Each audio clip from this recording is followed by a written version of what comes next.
So without giving away too much of the story for the people who haven't read it too, let's talk a little bit about characters and kind of who they are and what they do.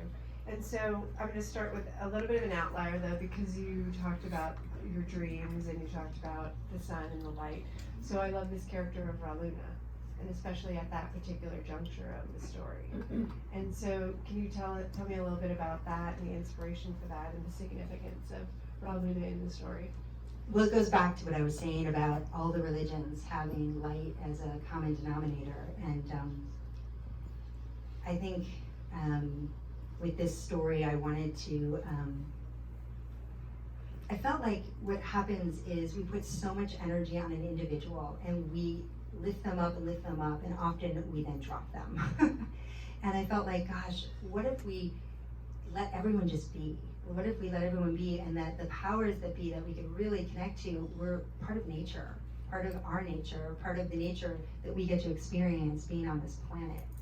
And I felt like the luminaries were the two entities that just always exist. They're always there. And I felt like they run the yin and the yang in each one of us.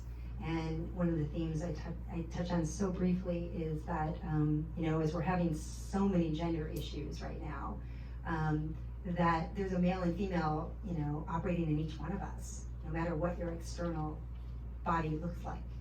And could we like relate on that level to each other and know that, I see the male in you and I see the feminine in you.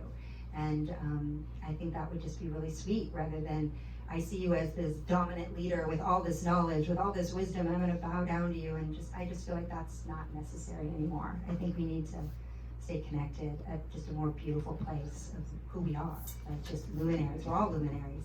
We're all light source. We're sourced by light. Every cell in our body is sourced by light.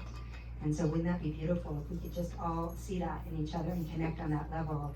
And I think we could all carry each other to beautiful places and really help and support each other. So that's what I was hoping for with it. Not to change your belief system by any stretch, just to open up to maybe something that's a little more maybe secular, but that's okay in this day and age.